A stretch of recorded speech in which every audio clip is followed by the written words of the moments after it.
출애굽기 25장 10절부터 16절까지 교독하시겠습니다. 그들은 조각목으로 배를 질 때 장이 1규빗 반, 암이 1규빗 반, 고가 1규빗 반이 되게 하고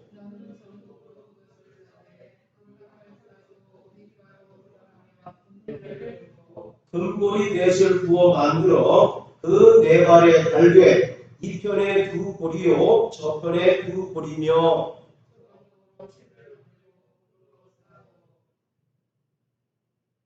그 채를 배 양편 고리에 꿰어서 배를 매게 하여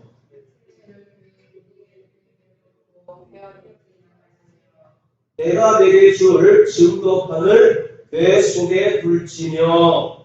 아멘. 구약 성경에는 세 개의 배가 등장을 합니다. 첫 번째는 창세기 6장에 나오는 노아의 방주가 하나이고, 두 번째는 출애굽기 2장에 모세를 담아서 나일강에 띄웠던 갈대 상자가 또 하나이고, 마지막으로는 오늘 본문에 기록하고 있는 성막 지성소에 있는 하나님의 배입니다.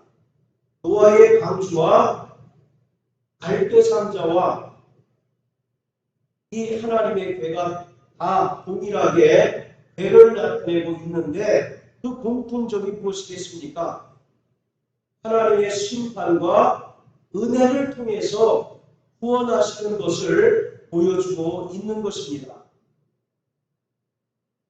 성막에 있는 여러 기구 중에서 모든 사람에게 가장 큰 관심의 대상이 되는 것은 바로 하나님의 궤입니다. 성소와 지성소를 구분하는 휘장을 통과해서 지성소에 들어가게 되면 궤를 접하게 되는데, 하나님께서 모세에게 성막 건축을 명령하셨을 때 가장 먼저 언급하신 것이 하나님의 궤입니다. 이 언약궤는 이스라엘이 출애굽해서 광야 생활을 하는 동안에는 이동식 성막에 두었다가 솔로몬이 예루살렘 성전을 지었을 때는 예루살렘 성전의 지성소에 두었는데, 그 이후에 바벨론에 의해서 예루살렘이 함락되고 성전이 파괴되었을 때 언약궤는 바벨론의 가지 같은지 아니면 성전과 함께 파괴되었을 가능성이 대단히 큽니다. 이처럼 성전이 파괴되었을 때 언약궤의 흥방만 묘연하게 됐습니다. 그럼에도 불구하고 지금까지 여전히 이 언약궤의 흥방에 대해서 여러 가지 주장과 또 가설들이 끊이지 않고 있습니다. 여러분들 유튜브 한번 보세요. 하나님의 언약궤를 치면 그 언약궤가 어디 보관되어 있다, 또 어디 있다라고 이렇게 주장하는 그런 주장들이 대단히 많습니다. 그만큼 성막에서 가장 중요한 것이 언약궤인 것을 증명하고 있는 것입니다. 심지어 1981년도에 영화 감독 스티븐 스필버그가 만든 인디아나 존스라고 하는 영화 있지 않습니까? 그 인디아나 존스의 배경이 뭐냐면 잃어버린 법궤를 찾는 그 내용으로 만들어진 영화가 있을 정도였어요. 어쨌든 간에 바벨론에 의해서 성전이 파괴될 때 언약궤도 함께 사라지게 되었습니다. 그런데 이것이 하나님의 놀라운 구원의 승리였던 것을 성경은 우리에게 증거하고 있습니다. 자, 여기 펴셔놓으시고 예레미야 3장을 다 같이 한번 보시겠습니다. 예레미야 3장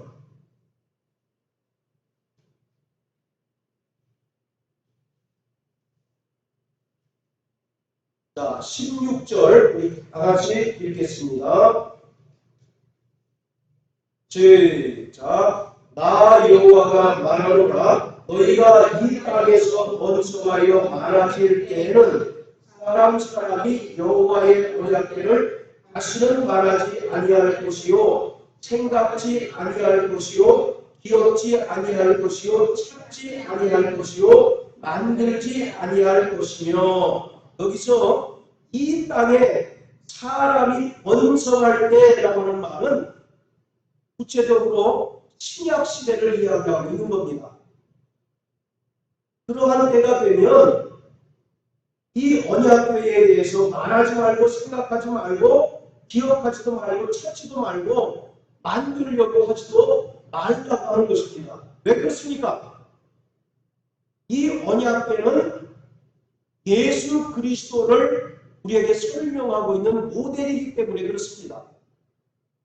요한복음 1장 14절과 2장에는 예수 그리스도가 참 성전으로 이 땅에 오셨다라고 말하고 있어요. 그래서 제자 사람들에게 저 성전을 올라 내가 3월 만에 다시 세우리라 이와 같이 말씀하셨는데 이것은 성전된 자기 육체를 가리킨다라고 말하고 있어요. 이와 같이 구약 성막에 있었던 언약궤는 예수 그리스도에 대한 모형입니다.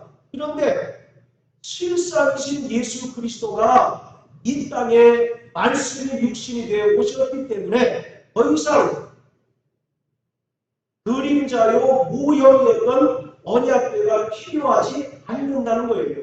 그래서 다시는 생각하지도 말고 기억하지도 말고 찾지도 말고 만들려고 수고하지도 말라는 것입니다. 왜냐하면 참 성전, 참 언약궤이신 예수 그리스도가 이 땅에 실제로 오셨기 때문이다라는 거예요. 그래서 오직 실상이신 예수 그리스도를 믿고 오직 그분만을 기억하라고 말하고 있는 것입니다. 요즘 유튜브에 보면 제3성전 이야기가 굉장히 뜨겁습니다. 그 제3성전의 핵심이 바로 언약궤예요. 그래서 언약궤를 찾는 순간 제3성전이 완성되고 그때의 주님이 재림하신다라고 주장하는 사람들이 대단히 많습니다. 그런데 하나님께서 이 언약궤는 고의적으로 감춰두셨다라고 하는 겁니다. 다시는 찾지 말라는 거예요. 그렇기 때문에 우리는 참 언약궤 또 참 성전 되신 예수 그리스도를 믿고 그를 섬기고 그를 기억할 뿐이지 과거에 예루살렘에 세워졌던 그 성전 또 그 언약궤를 다시 추억하는 것은 올바른 믿음이 아니라고 하는 것입니다. 구약의 믿음과 신약의 믿음의 차이가 바로 거기 있는 거예요. 구약의 믿음은 보고 믿는 것입니다. 이스라엘 가운데 성막이 건축됨으로 인해서 하나님께서 우리와 함께 하시는구나라고 하는 것을 비로소 아는 것이었다면 신약의 믿음이라고 하는 것은 우리가 예수를 직접 눈으로 보지 못하고 또 그가 죽은 자 가운데서 부활하신 것을 직접 눈으로 확인하지 못했을지라도 성령을 통해서 예수가 이 땅에 말씀이 육신이 되어 오셨고 또 십자가에 달려 죽으시고 부활하신 것을 우리가 믿는 자들이 되었습니다.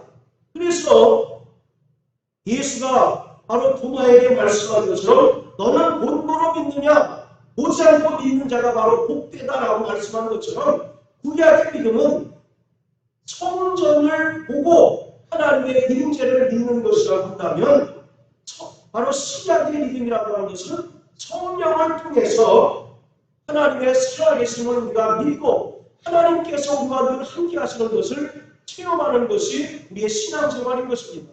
구약시대의 이 언약궤는 하나님의 임재와 또 하나님께서 이스라엘 백성들을 만나주시는 것을 상징적으로 표현하고 있는 것입니다. 그렇다면 신약의 성도들은 여전히 사람이 손으로 지어진 제3성전을 기다리고 그것을 바라보는 것이 아니라 성령으로 예수 그리스도 안에서 하나님을 섬기고 하나님을 만나고 하나님의 임재를 체험하는 자들이 오늘 신약교의 성도라고 하는 사실을 우리가 분명히 알아야 하는 것입니다.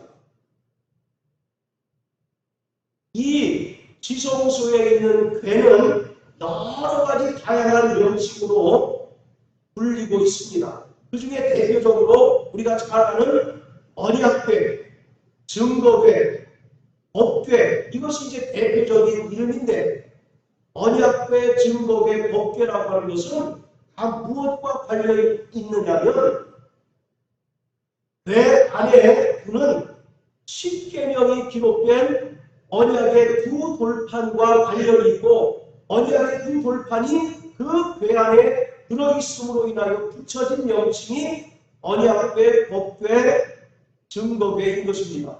자, 다시 출애굽기 25장으로 돌아가세요. 16절 한번 읽어보세요. 16절. 다 같이 시작. 내가 내게 줄 증거판을 궤 속에 둘지며, 이 증거판이라고 하는 것이 모세가 시내산에서 하나님께 받은 언약의 두 돌판이거든요. 그러니까 이 언약의 두 돌판이 궤 속에 들어있음으로써 그것이 하나님과 이스라엘 백성 간의 언약이 체결된 증거입니다. 그래서 증거궤라고 하는 것이고, 율법이 들어있기 때문에 법궤라고 하는 것이고, 하나님과 이스라엘 백성들이 언약을 체결했다라고 하는 그런 의미에서 언약궤라고 불리우게 되는 거예요. 원래는 이 궤 안에는 모세가 시내산에서 하나님께로부터 받은 언약의 두 돌판만 두게 되어 있습니다. 그런데 광야 40년 동안 이동하는 동안 만나를 담은 금 항아리와 아론의 쌍난 지팡이를 이제 두게 된 것이죠. 그러다가 솔로몬이 성전을 짓고 난 이후에는 그 궤 안에는 언약의 두 돌판만 두었고, 만나를 담은 금 항아리와 아론의 쌍난 지팡이는 궤 앞에, 언약궤 앞에 두었습니다. 자, 우리 열왕기상 8장 한번 다 같이 보세요. 열왕기상 8장.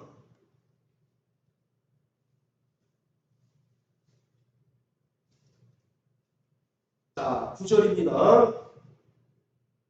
시작. 궤 안에는 두 돌판 외에 아무것도 없으니 이것은 이스라엘 자손이 애굽 땅에서 나온 후 여호와께서 저희와 언약을 맺으실 때에 모세가 호렙에서 그 안에 넣은 것이더라. 예.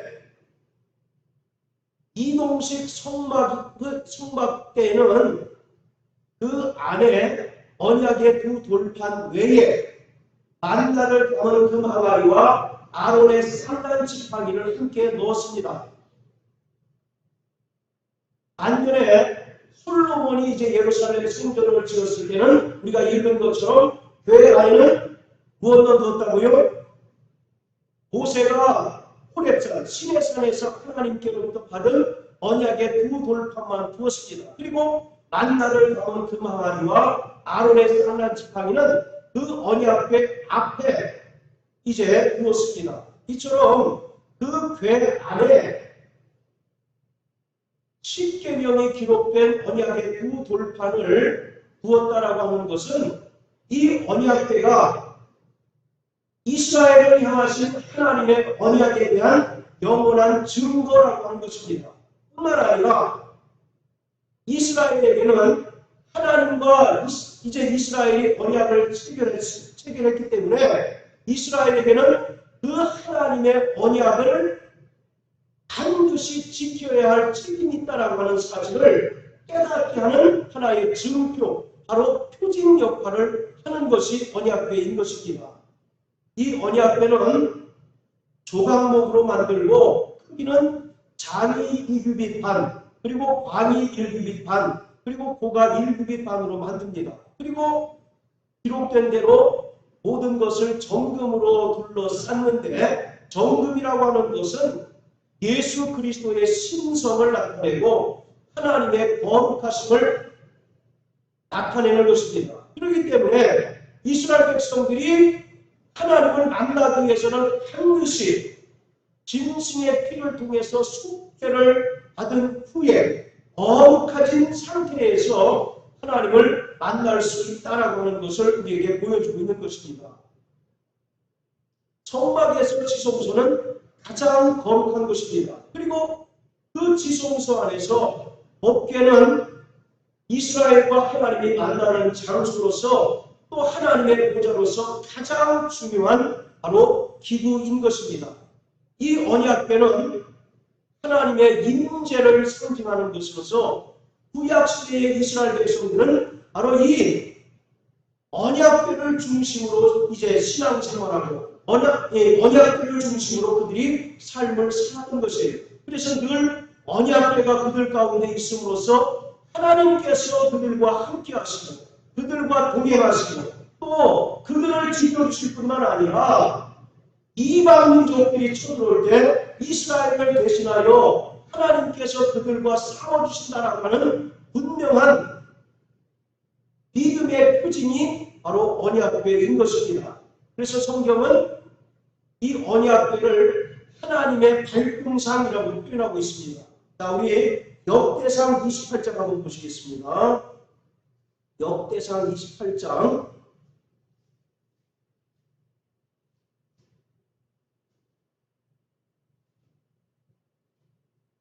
자, 2절입니다.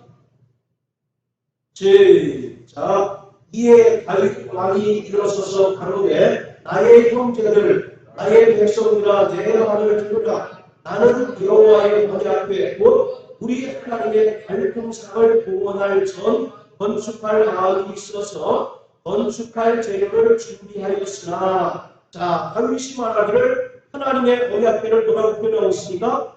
하나님의 발등상. 발등상이 뭡니까? 예전에 임금이 보좌에 앉을 때 그 발을 드는 발판이 바로 발등상이에요. 그래서 이 언약궤가 하나님의 발등상이라는 겁니다.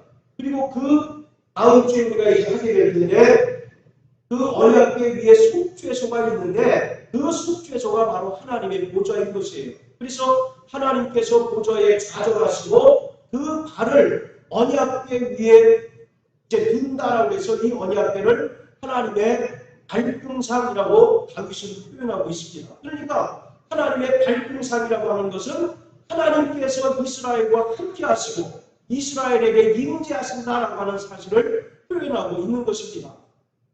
또 이 언약궤는 이스라엘에게 있어서 대단히 중요한 의미가 있는데 이스라엘에게 있어서는 전쟁의 수호신입니다. 따라하시면 전쟁의 수호신. 네, 바로 구약에 수많은 전쟁들이 있는데 구약의 전쟁들은 신들의 전쟁입니다.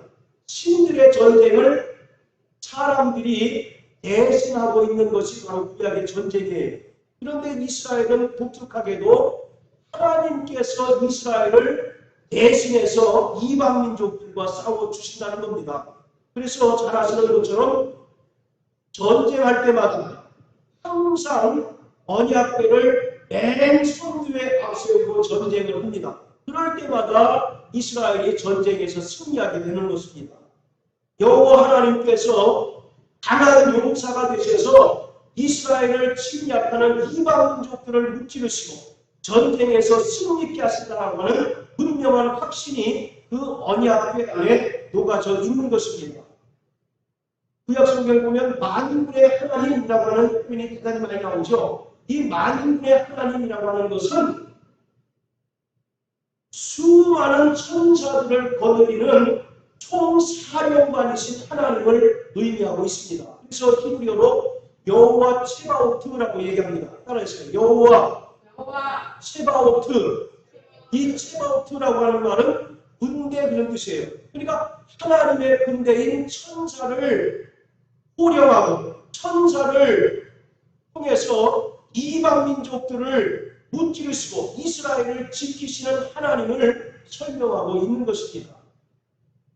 그래서 이스라엘은 늘 전쟁할 때마다 대제사장의 그 흉패에 있는 우림과 둠림을 통해서 하나님의 뜻을 묻고 또 전쟁에 출정할 때 어깨를 맨 선두에 앞세워서 전쟁을 하게 되는 것입니다.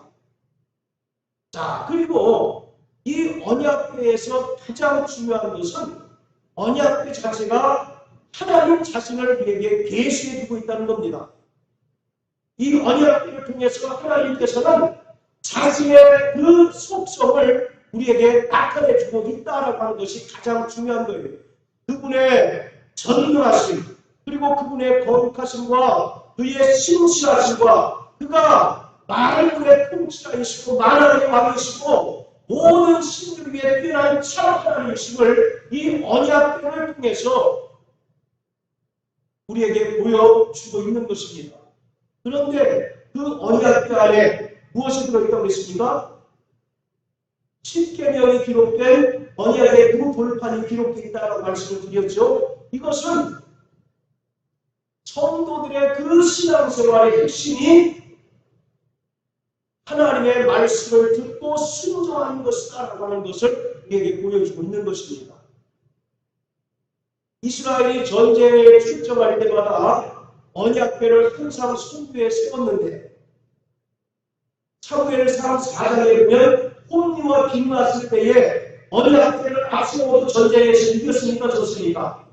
전쟁에서 졌죠. 그리고 전쟁에서 졌을 뿐만 아니라 이 언약궤를 블레셋에게 빼앗기는 그 수모를 겪게 됩니다. 아니 왜 그렇습니까? 모든 전쟁 때마다 그 언약궤를 앞세웠을 때 전쟁에서 이겼잖아요. 그런데 그들이 언약궤를 앞세웠음에도 불구하고 전쟁에서 빼앗겼고 또 언약궤까지 빼앗기는 그런 수치를 당했습니다.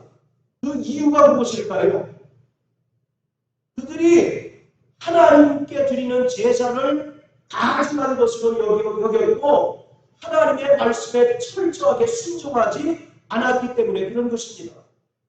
이처럼 그 언약궤 자체가 능력 있는 것이 아니라 이스라엘 백성들이 또 오늘 모든 성도들이 하나님의 말씀을 듣고 순종할 때 하나님께서는 그러한 자들에게 하나님의 전능하심을 나타내 준다라고 하는 것이에요. 이스라엘이 아무리 언약궤를 앞세워서 전쟁에 나가고 할지라도 그들이 하나님의 말씀에 불순종할 때 전쟁에 패했듯이 하나님의 말씀에 불순종할 때 그 언약궤는 하나의 무용지물일 수밖에 없다라고 하는 사실을 우리에게 말씀하고 있어요. 그래서 그 언약궤 안에는 항상 무엇이 들어있습니까? 10계명이 기록되어 있는 언약의 두 돌판이 기록되어 있는 거예요. 그래서 오늘 우리 성도들의 신앙생활의 핵심도 하나님의 말씀을 듣고 순종하는 것입니다. 사무엘상 15장에 보면 순종이 제사보다 낫고 하나님 말씀 청종하는 것이 수양의 기름보다 낫다라고 이와 같이 말씀하잖아요. 순종이라고 하는 말은 히브리어로 수아바라고 쓰는데 그 수아바라고 하는 말은 듣다라고 하는 의미가 있습니다. 여러분들 신명기 6장 4절에 보면 쉐마 이스라엘 이렇게 얘기하잖아요. 들으라 이스라엘. 바로 이 듣는다라고 하는 것은 그냥 듣는 데서 그치는 것이 아니라 그 말씀을 듣고 순종하는 것입니다. 그래서 하나님 말씀을 청종하는 것이 수양의 기름보다 낫다라고 이렇게 이야기합니다. 또 호시아서 1장 6절에는 하나님께서는 번제보다 하나님 아는 것을 더 기뻐하신다라고 말씀하고 계셔요. 오늘 우리가 예배를 드린다 할지라도 하나님을 알지 못하고 또 하나님의 말씀을 순종하지 못하는 자가 형식적으로 예배 드린다 할지라도 하나님께서는 그 예배에 전혀 안심을 갖지도 않으실 뿐만 아니라 오히려 그러한 자들의 예배를 가증한 것으로 여긴다는 겁니다. 그래서 이사야서 1장에 보면 뭐라고 얘기합니까? 이러한 자들은 성전 마당만 밟고 돌아가는 자다라고 이렇게 얘기합니다. 오늘 자신의 그 예배가 또 우리의 신앙생활이 성전 마당만 밟고 돌아가는 예배가 아닌지 아니면 하나님의 말씀을 순종하고 그 뜻대로 살므로써 하나님께서 언약궤를 통해서 이스라엘에게 나타내신 그 능력들이 오늘 우리의 삶을 통해서 나타나는 신앙생활인지를 우리가 깊이 점검해 봐야 합니다. 여러분들 사회생활 하다 보면 장례식장 가는 일들이 굉장히 많잖아요. 나와 직접적으로 알지 못하는 사람이라 할지라도 우리가 가야 되는 이유가 뭡니까? 그렇게 눈도장이라도 찍어놔야 사회생활이 원만하기 때문에 우리가 가서 조의금도 내는 것 아니겠어요? 오늘 그런 식으로 예배하는 사람이 너무 많다는 거죠. 하나님께 그냥 눈도장이나 찍으려고 예배하는 사람들이 많다는 겁니다. 하나님 저 왔습니다. 저 아시죠? 그렇게 신앙생활하는 사람이 있다는 거죠. 성막에 들어왔으면 성수에 들어가야 하고 또 하나님의 보좌가 있는 그리고 하나님이 계신 그 지성소에 들어가서 하나님을 뵙고 하나님의 음성을 들어야 그게 참 예배잖아요. 이와 같이 아무리 하나님을 상징하는 언약궤가 할지라도 이스라엘이 오늘 성도들이 하나님의 말씀을 순종치 않는다면 그것은 하나의 사람이 만든 수돗물에 불과하다라고 하는 것을 홈리와 피느하스가 블레셋에게 전쟁에서 진 그 사건을 통해서 우리에게 분명히 말씀해주고 있습니다. 자, 따라하세요. 나 영혼아, 하나님의 말씀을 듣고 순종하자. 순종하기 위해서는 먼저 하나님 말씀을 들어야 합니다. 그래서 계시록에 보면 성령이 교회들에게 하시는 말씀을 들으라고 그와 같이 얘기하잖아요. 엄마가 콩나물을 사오라고 했는데 그 말을 듣지 않고 자기 마음대로 예를 들어서 배추를 사왔다고 생각해보세요. 그럼 틀림없이 풍성할 것 아니겠어요. 이와 같이 우리의 신앙생활을 먼저 처음으로 하나님의 말씀을 청종하고 그 뜻대로 순종하는 것입니다. 그럴 때 하나님께서 이스라엘이 언약궤를 하셨을 때 모든 대적을 물리쳐 주셨던 것처럼 오늘 우리가 신앙생활하는 동안 위경에 처하고 위기에 직면했을 때 철저히 하나님의 음성을 듣기를 사모하여 기도하고 그 뜻대로 순종할 때 그 위기에서 돌파가 되고 그 위기가 돌파되고 우리가 정말 위경에서 건짐을 받게 되는 것입니다. 이처럼 이 언약궤는 하나님 자신을 계시하고 하나님의 속성을 우리에게 보여주는 것이에요. 그 언약궤를 통해서 나타나는 첫 번째 하나님의 속성은 전능하심입니다. 전능하심이 무엇입니까? 하나님께는 못하시는 것이 없다라고 하는 것이 전능하심 아니겠습니까? 욥기 42장 2절에 보면 욥이 고백하기를 하나님은 무소능하시며 무슨 경영이라도 못 이루시는 것이 없습니다라고 고백합니다. 또 창세기 11장 1절에 보면 아브라함이 하나님을 만났는데 어떤 하나님을 만났습니까? 전능하신 하나님을 만났어요. 그래서 성경은 엘샤다이라고 이렇게 얘기합니다. 즉 그에게는 불가능이 없으시다는 거죠. 지금 창세기 17장에서 아브라함에게 가장 큰 문제가 무엇이었습니까? 그에게 뭐가 없다는 겁니까? 그 대를 이유 풍사가 없다는 것 아니겠습니까? 그런데 하나님께서 전능하신 하나님으로 나타나서 그에게 18장에 약속하잖아요. 때가 되면 너에게 아무 있을 것이다 라고 이와 같이 약속하십니다. 이처럼 하나님은 전능하신 하나님이신데 그에게는 불가능이 없으셔요. 인간은 연약하고 한계가 있는 존재이기 때문에 너무 많은 불가능 속에서 우리가 고통을 당하지만 하나님은 전능하신 분이십니다. 그래서 그의 말씀을 순종하고 그의 음성을 듣고 그를 쫓게 되면 그는 우리를 통해서 우리에게서 모든 문제들을 해결해 주시는 하나님이신 것을 우리에게 보여주고 있는 것입니다. 그래서 이 언약궤를 통해서 하나님의 전능하심을 나타내 주시는데 어떤 때 전능하심을 나타내 주시느냐?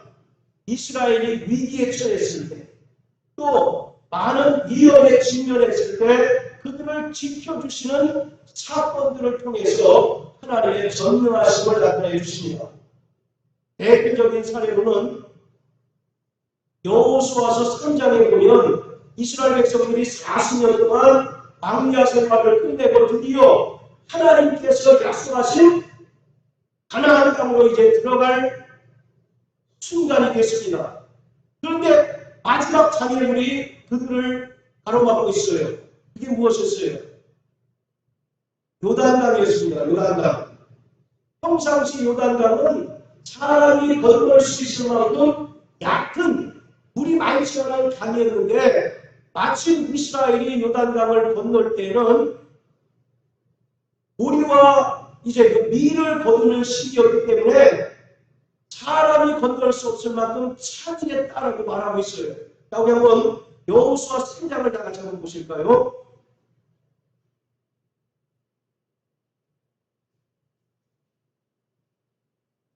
자, 여호수아 3장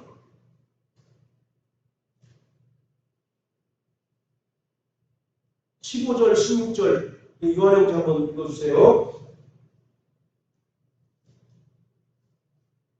요단이 모든 것에 시기에 항상 아무에게 왔다. 베르벤 자들이 요단에 이르며 베르벤 제사장들의 발이 물가에 담기자 곧 위에서부터 흘러내리던 물이 그쳐서 심히 멀리 서르간 가까운 바라 큰 변광이 일어나 쌓이고 바라오나의 바라 여매로 나여 흘러가는 물 온전히 끊어지매 백성이 여기고 앞으로 바로 건널세. 예. 자, 요단강은 평상시에는 물이 많지 않은 강에서 사람이 쉽게 건널 수 있는 그런 강이었어요. 그런데 때마침 이스라엘이 요단을 건널 즈음에는 오맥을 거두는 시기였기 때문에 항상 물이 언덕에 넘쳤다라고 얘기합니다. 그래서 이스라엘이 요단을 건널 수가 없었죠. 그때 배를 맨 제사장들이 요단강에 발을 디디는 순간 그 요단강이 어떻게 됐습니까? 마치 홍해가 갈라지는 것처럼 요단강이 갈라져서 이스라엘 백성들이 무사히 요단을 건너고 가나안 땅에 들어갔다라고 말하고 있습니다. 이처럼 하나님께서는 이 언약궤를 통해서 하나님의 전능하심을 나타내주고 있습니다. 자, 또 여호수아서 6장 한번 다 같이 보시겠습니다.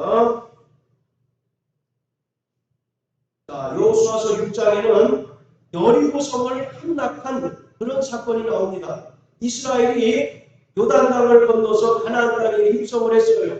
그런데 제일 먼저 맞닥뜨린 성이 여리고 성입니다. 근데 이 여리고 성은 이스라엘의 군사력으로 깰 수 없는 그런 천홍성이었어요. 그래서 하나님께서 이스라엘에게 명령하시기를 너희는 배를 앞세우고 그 여리고 성을 하루에 한 바퀴씩 돌으라. 그리고 제7일에는 7바퀴를 돌고 다 돈 연후에 큰 소리로 외치라고 명령하고 있습니다. 그리고 이스라엘이 그 명령에 순종해서 하루에 한 바퀴씩 돌고 마지막 7일째는 7바퀴를 돌고 큰 소리로 외칠 때 여리고 성이 어떻게 됐습니까?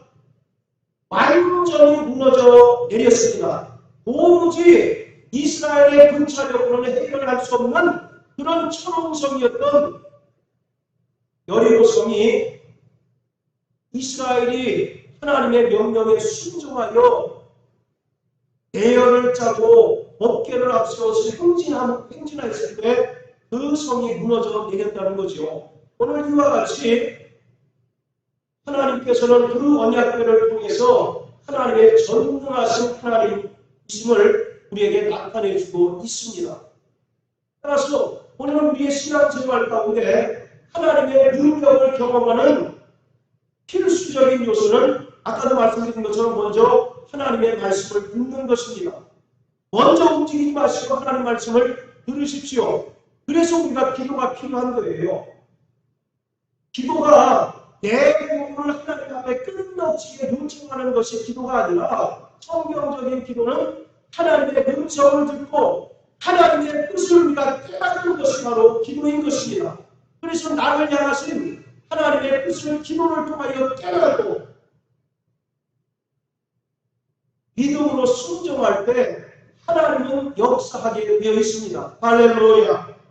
오늘 우리에게서 초대교회의 능력이 사라지고 또 많은 권능들이 사라지게 된 까닭은 부모주 우리가 하나님 말씀을 듣는 일에 게으르고 또 게으를 뿐만 아니라 하나님께서 우리에게 들려주셔도 억지로 그것을 제쳐두고 자기 뜻대로 하기 때문에 하나님의 능력이 나타나지 않는 것입니다.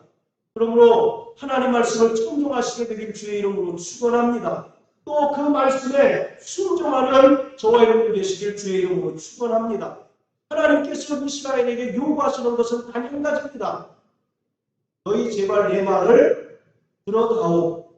그리고 내 말대로 순종해라. 그러면 내가 너희를 어떻게 하겠다는 얘기입니까? 책임져 주시겠다는 겁니다. 신명기 8장에도 하나님께서 광야 40년을 통해서 이스라엘을 시험하셨다고 말하잖아요. 무엇을 시험한 겁니까? 하나님의 말씀을 저들이 순종하는지 여부를 바로 시험했던 거예요. 그래서 광야 40년 동안 하나님의 말씀에 순종한 자들만 하나님께서 약속하신 가나안 땅에 들어갔고 출애굽 1세대들 중에 하나님을 불순종하고 원망하고 또 끊임없이 애굽으로 돌아가려고 하던 자들은 결국 약속의 땅을 밟지도 못하고 광야에서 죽게 된 것을 우리에게 보여주고 있습니다. 그렇기 때문에 하나님의 전능하심은 우리가 말씀을 듣고 순종할 때 나타나게 되는 것입니다. 할렐루야. 자, 그리고 언약궤는 하나님의 속성인 거룩하심을 우리에게 보여주고 있습니다. 거룩이라고 하는 말은 구별되다, 분리되다라고 하는 뜻입니다. 성소와 지성소가 구별되는 것처럼 죄인과 하나님은 구별됩니다. 그래서 죄를 가지고 하나님께 나가는 자는 반드시 죽임을 당할 수밖에 없는 것이죠. 그렇기 때문에 이 언약궤가 있는 지성소는 아무나 출입이 허용되는 것이 아니라 1년 2일차에 한해서 대제사장만이 그곳에 들어갈 수가 있는 것이에요. 그리고 대제사장이라 할지라도 먼저 자신의 죄를 속죄받은 여부에 들어가서 이스라엘 백성들의 죄를 속량받을 수 있습니다. 그래서 이 하나님의 언약궤는 거룩하심을 우리에게 보여주고 있어요. 자, 그리고 이 언약궤는 아까 말씀드린 것처럼 이동할 수 있게 만들어졌다고 말씀을 드렸죠. 이 양쪽에 그 두 개의 매치가 있어서 제사장이 어깨에 메고 이동하도록 규정하고 있습니다. 그런데 이 언약궤를 아무나 운반할 수 있습니까? 반드시 하나님께서 지정하신 자들에 한해서 이 언약궤를 메고 운반할 수 있는 거예요. 혹시라도 자격이 안 되는 사람이 고의로나 부주의하게 이 언약궤를 만지게 되는 사람은 반드시 죽게 됩니다. 그 사건이 사무엘하 6장에 나와 있습니다. 자, 우리 사무엘하 6장 한번 보세요.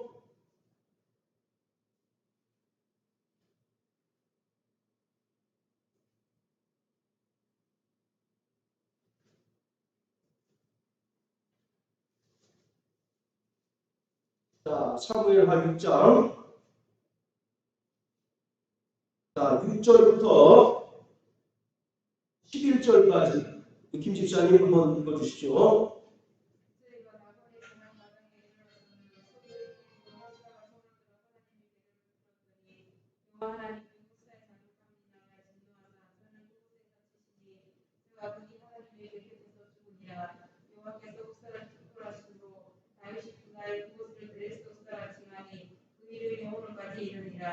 잠시 그날에 여호와를 두려워하여 가로되 여호와께서 진에게로 오기로 하고 여호와에게로 옮겨 다윗성 자기에게로 이어가기를 절대하지 아니하고 지금처럼 가드 사람 오베데돔의 집 오르메어 간지라 여호와에게가 가드 사람 오베데돔의 집에 속달이 있었는데 여호와께서 오베데돔과 그 온 집에 복을 주시니라. 예, 자, 다윗 왕이 실로라고 하는 지역에 방치되어 있던 언약궤를 예루살렘 성으로 옮기려고 하는 그런 상황입니다. 그때 소가 끄는 이제 그 수레에 그 언약궤를 얹었어요. 그런데 마침 화장마당에 이르러서 소들이 어떻게 합니까? 뛰었더니 그 위에 수레에 얹혀있는 언약궤는 어떻게 되어 있어요? 흔들거리겠죠. 그러니까 이제 넘어질 그런 이제 지경이 되니까 우사라고 하는 사람이 그 언약궤를 어떻게 했습니까? 예, 그 언약궤를 붙들었어요. 넘어지지 않도록 딱 붙들었더니 실제로 어떻게 되냐면 하나님께서 그곳에서 이 우사를 쳤습니다. 그래서 이제 우사가 죽었어요. 그래서 그 지명이 뭐라고 되어 있습니까? 에레스 우사. 예, 우사가 바로 하나님께서 치심으로 죽었다라고 하는 의미에서 에레스 우사라는 겁니다. 아니 우리 인간적으로는 좀 억울한 측면이 있지 않습니까?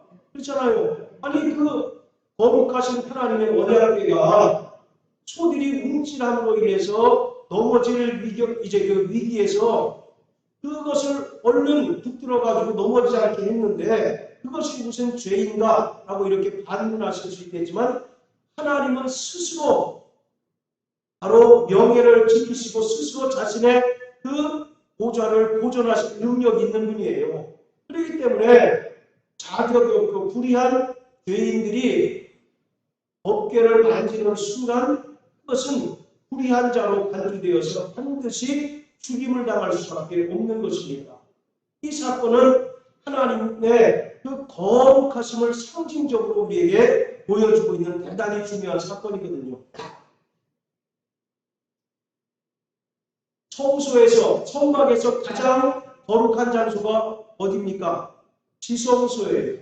그리고 그 지성소에서 가장 중요한 기구가 바로 언약궤입니다. 그렇기 때문에 불의한 자들이 하나님께 나아갈 수 없을 뿐만 아니라 설령 하나님께 나아가는 이 우사가 하나님께서 치심으로 죽은 것처럼 불의한 자는 하나님을 만나게 되면 반드시 어떻게 됩니까? 죽게 되는 거죠.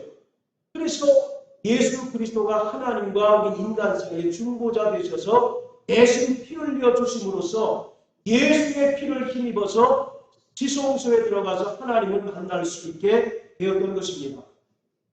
자, 그리고 이 언약궤는 하나님의 신실하심을 보여주고 있는 대단히 중요한 징표인 것입니다. 아까도 말씀드린 것처럼 언약궤, 법궤, 증거궤라고 하는 것은 하나님의 언약인 율법이 담겨 있고 이것은 하나님께서 이스라엘과 언약을 체결하신 증거라고 말씀을 드렸어요. 그렇기 때문에 이 언약궤가 이스라엘 가운데 항상 있다라고 하는 것은 하나님께서 이스라엘에게 약속하신 그 모든 언약들을 신실하게 지키신다라고 하는 거죠. 그들과 늘 함께 하시고 그들에게 임재하실 뿐만 아니라 바로 그들에게 가나안 땅을 약속하신 것처럼 그 가나안 땅에 들어가도록 끝까지 하나님께서 지켜주신다라고 하는 겁니다. 그래서 하나님께서는 약속을 변개치 않으시고 반드시 그 약속을 이루어주시는 분이심을 나타내고 있는 것이 바로 언약궤인 것입니다. 자, 그리고 마지막으로 이 언약궤는 하나님만이 만왕의 왕이시고 모든 신들 위에 참 신이심을 우리에게 보여주고 있는 중요한 상징적인 의미가 담겨 있습니다. 고린도전서 8장에 보면 이 세상과 이 땅과 하늘에는 많은 신이라고 칭하는 자들이 있지만 오직 참 하나님은 참 신은 하나님밖에 없다라고 말씀한 것처럼 이 언약궤를 통해서 하나님만이 유일하시고 참 신이실 뿐만 아니라 모든 만물의 왕이심을 나타내주고 있습니다. 그 대표적인 사례가 사무엘상 4장에 나옵니다. 5장에 나옵니다. 자, 우리 한번 사무엘상 5장 한번 보실까요?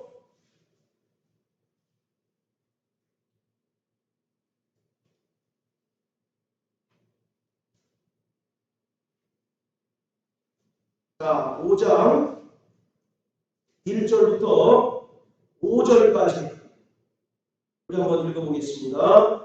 시작. 블레셋 사람이 하나님의 배를 빼앗아 가지고 에베네셀에서부터 아스돗에 이르르나 블레셋 사람이 하나님의 배를 가지고 가본의 강에 들어가서 가본의 곁에 두었더니 아스돗 사람이 이튿날 일찍 일어나 본즉 가본이 여호와의 궤 앞에서 엎드러져 그 얼굴이 땅에 닿았는지라. 그들이 가본을 일으켜 다시 세웠더니 그 이튿날 아침에 그들이 일찍이 일어나 본즉 가본이 여호와의 궤 앞에서 엎드러져 얼굴이 땅에 닿았고 그 머리와 그 손목은 끊어져 문지방에 있고 가본의 몸뚱이만 남았더라. 그러므로 가본의 제사장들이나 가본의 강에 들어가는 자는 오늘까지 아스돗에 있는 가본의 문지방을 알지 아니하더라.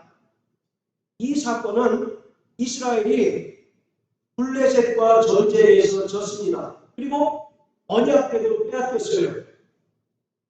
그러니까 이 블레셋 사람들에게는 하나님의 언약궤가 하나의 전리품인 거죠.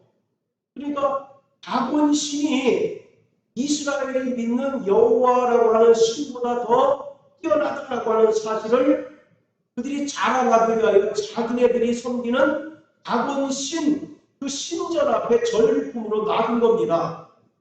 이 다곤이라고 하는 신은 블레셋 사람들이 이제 섬기는 신인데요. 그 모양이 밑에는 물고기 모양, 위에는 사람 모양이에요.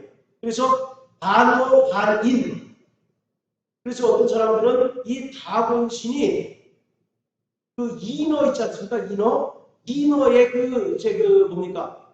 최초의 모델이다라고 이렇게 얘기할 정도예요. 어쨌든 이 다곤 신 앞에 하나님의 배를 전리품으로 두었는데 하루가 지나니까 이제 어떤 일이 벌어졌습니까? 자, 하루가 지나니까 3절에 보면 그 얼굴이 땅에 닿았어요. 그랬더니 다시 다곤 신을 이제 일으켜 세웁니다. 그리고 또 하루가 지났더니 4절에 어떻게 됐습니까? 다곤이 여호와의 궤 앞에서 엎드러져 얼굴이 땅에 닿았고 그 머리와 그 손목은 끊어졌다 이렇게 얘기합니다. 자, 얼굴이 땅에 닿았다는 얘기는 땅에 닿았다는 모양은 어떤 모양일까요? 그렇죠. 왕에게 제사하고 제사를 드리는 그런 모습입니다. 그러니까 다곤 신은 누가 진짜 신인 것을 잘 아는 겁니까? 하나님만이 참 신인 것을 다곤 신은 아는 거예요. 블레셋 사람들은 몰라도 그 다곤 신은 진짜 신, 진짜 하나님은 바로 여호와 하나님이라고 하는 사실을 알고 그에게 경배하는 겁니다. 그런데 그 신약 성경에 보면 2000명의 그 군대 귀신 이야기가 나오잖아요. 그 사람에게 예수님이 갔을 때 그 사람이 뭐라고 얘기합니까? 당신은 하나님의 아들이신 것을 우리가 잘 압니다. 우리를 괴롭게 하러 왔습니다라고 묻잖아요.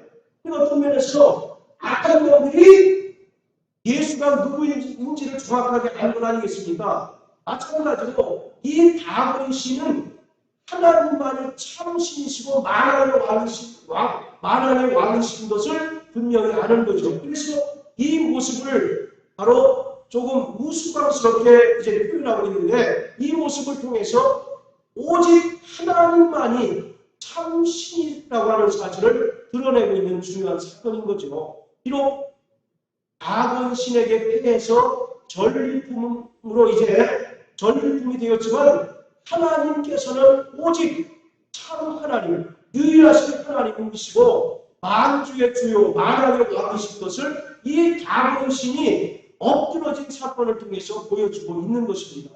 그래서 이스라엘 백성들은 이 언약궤가 자신들에게 있음으로 인해서 오직 자신들이 믿고 섬기는 하나님만이 참 하나님이심을 믿고 더욱 순종할 수 있게 되었다는 것입니다. 오늘 이처럼 언약궤는 하나님 자신을 우리에게 보여주고 있는 것입니다. 또 이 언약궤를 통해서 하나님은 당신의 그 속성을 우리에게 나타내주고 있습니다. 오늘 저와 여러분들이 하나님의 성전인 것을 믿으시길 주의 이름으로 축원합니다. 아까 그 구약의 언약궤가 신약의 예수 그리스도를 예표하고 있다고 말씀을 드렸죠. 우리 안에 누가 들어와 계십니까? 예수가 들어와 계신 거예요. 그러니까 우리 안에 뭐가 있는 겁니까? 하나님의 언약궤가 들어있는 거예요. 그래서 고린도후서 13장 5절에 보면 너희 안에 예수가 있는 것을 스스로 참지 마라. 예수가 없으면 너희는 버리는 자라고 말씀하고 있잖아요. 그것처럼 오늘 우리가 하나님의 성전이 되었다고 하는 얘기는 우리 안에 예수가 계신 겁니다. 즉 구약의 이스라엘 백성들이 그토록 중요하게 얘기했던 언약궤가 실상으로 우리 안에 들어와 계신 거예요. 할렐루야. 그렇기 때문에 우리는 날마다 하나님의 말씀을 청종하고 또 날마다 하나님의 말씀에 순종할 때 우리를 향하여 끊임없이 도전하고 우리를 넘어지게 하는 모든 악령들의 배경으로부터 하나님께서 우리를 지켜주시고 하나님께서 우리를 보호해 주신다는 것입니다. 그래서 요한일서에 보면 하나님의 아들이 우리를 지키심으로 악한 자들이 우리를 만지도 못한다라고 말하고 있어요. 비록 우리의 육체는 괴롭힐지언정 우리의 영혼은 하나님의 거룩한 성전이기 때문에 악령들이 도무지 만지지 못하고 괴롭히지 못합니다. 할렐루야. 우리가 신앙생활을 하는 동안 수많은 역경과 위험이 닥친다 할지라도 우리가 주의 말씀을 순종하고 하나님의 뜻대로 살려고 몸부림치면 하나님께서는 우리에게 마땅히 피할 길을 내셔서 그 고난을 이기고 모든 위기를 돌파하게 하시는 하나님이신 것을 깨닫게 되시는 저와 여러분들 되시기를 주의 이름으로 축원합니다. 결국 이스라엘의 흥망 성쇠는 뭐에 되는 겁니까? 하나님의 말씀에 순종하느냐 불순종하느냐에 되어 있는 거예요.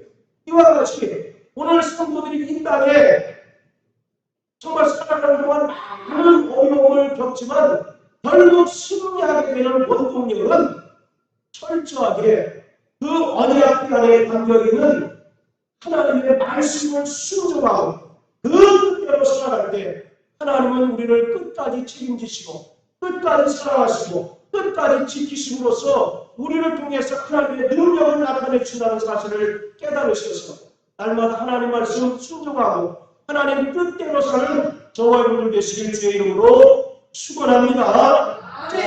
나의 영혼아 주의 말씀을 청종하라. 나의 영혼아